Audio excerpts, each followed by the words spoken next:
Mr. Speaker, as we say in the state of Vermont, not very likely. But I thank the gentleman very much for yielding. Mr. Speaker, this is a very difficult resolution for me. As it happens, virtually my father's entire family was murdered by Hitler when they were living in Poland, and I have very strong feelings about anti-Catholicism or gay bashing or bigotry in general. My concern lies, among other things, that when we have people like David Duke, a former Nazi, when we have all kinds of people in the United States ranting and raving about sending blacks back to Africa, or all kinds of absurd bigotry, I do not see resolutions coming down on the floor of the House. They're ignored.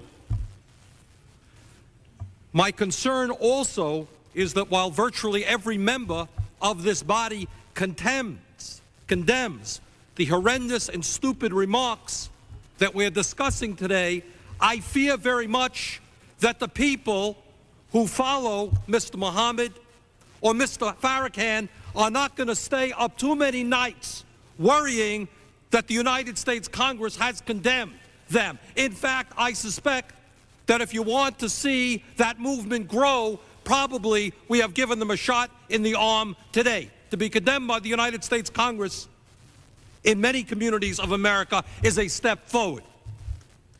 I think the most important point that I would make, however, is that if we are concerned, as we must be, as to why that type of movement is gaining a foothold in the United States, we should ask some questions as to why people respond to that type of garbage and what we might do about it. If you want to defeat the Nation of Islam and bigotry and racism and anti-Semitism, then most importantly, let us make the United States Congress begin to address the real problems facing the people in those communities. I would ask respectfully for one more moment.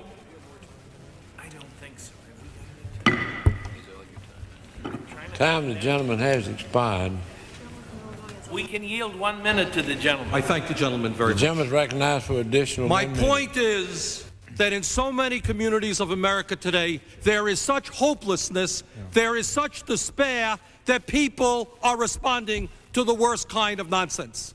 If you want to defeat that anti-Semitism and that racism, then let us give hope to people in America today who have lost hope. Let us provide jobs for the jobless, housing for the homeless, food for the hungry. Let us tell those people in those communities that the United States Congress can do more than just condemn certain statements. But we understand their needs, we're going to respond to their needs, and we're going to do the best that we can to improve their lives. I thank the gentleman very much for yielding. Time the gentleman has expired.